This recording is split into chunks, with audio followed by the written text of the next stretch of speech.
નમસ્કાર, હું રાજ. આપ જોઈ રહ્યા છો સ્પાર્ક ટુડે ન્યૂઝ. ખેડા જિલ્લાના માતર તાલુકામાં છેલ્લા 48 કલાક દરમિયાન આશરે 20 ઇંચ જેટલો ધોધમાર વરસાદ નોંધાતા સમગ્ર પંથકમાં જળબંબાકાર જેવી સ્થિતિ સર્જાઈ છે. સતત વરસી રહેલા વરસાદના કારણે અનેક ગામોમાં હજારો એકર ખેતી વિસ્તાર વરસાદી પાણીમાં ગરકાવ થઈ ગઈ છે.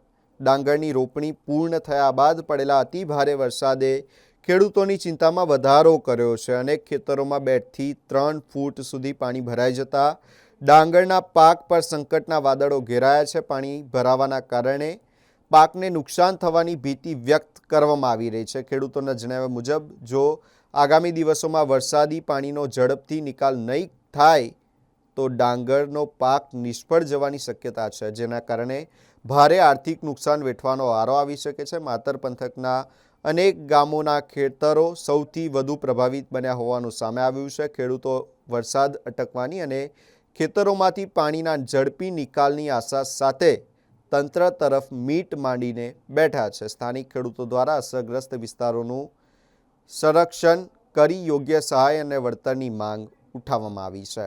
આમ તો હજારો એકર ડાંગરાઈ અમારા તાજનું મોટો ગામ છે. આટલા એરિયામાં ઠેઠ પુનાનો સીમાડો, કોશિયલ, માતર, માછિયાલ આ ત્રણેક ગામ વચ્ચે તે ત્રાજનો જે સીમ છે એમાં 3 સ્ટોરેજ તલાવ છે. ગામ તલાવ, નરસિંહ તલાવ, વાઘા તલાવ અને સાલા તલાવ. એટલે પહેલાથી જ પાણી ભરાઈ ગયેલું હતું આમાં. અને એના અંદર ડાંગર ખેડૂતોએ લઈ દરવાડિયા રોપીને ડાંગરો બધી રોપી દીધી. 70 થી 80% ડાંગર રોપાઈ ગઈ અને વરસાદની પહેલા રાહ જોઈ. વરસાદ પહેલા પડ્યો નહીં અને પડ્યો ત્યારે અંદર ધાર પડ્યો. અત્યારે 5-6 ઇંચ પડ્યો. આ બધું જો અમારે દેવકા ડાકોર સુધીનું પાણી અહીંયા આગળ વેસ્ટેજ પાણી બધું એ ભેગું થાય આખા ગામનું. અહીં થઈ અને પુના પુંજરેથી દરિયામાં જતું રહેશે પાણી. હવે પાણીનો નિકાલ ના થાય જો 8 દિવસમાં 6 દિવસમાં તો આ રોપેલી ડાંગર તમામ ફેલ જવાની. એટલે ખેડૂતને હવે ડબલ માર પડ્યા.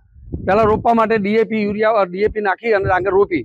હવે એક ડાંગર કોવાઈ જાય તેના ખેડૂતો તો ડબલ મુસીબતમાં ભેગા થઈ ગયા હતા. ફરીથી વાવેતર કરવું પડશે. હા, ફરી વાત કરવું પડે ના. ફરી વાવેતરમાં બહુ શક્ય થઈ ગયું. હવે અત્યારે ધરું નાખવા જઈએ તો 1.5 મહિને ધરું થાય. નવા લોકો સગાવાલાને ત્યાં વેચાતું ગમે તે લાવી દઉં ભાગમાં હોય સગાવાલા ખેતી લઈને પશુ રોપશે.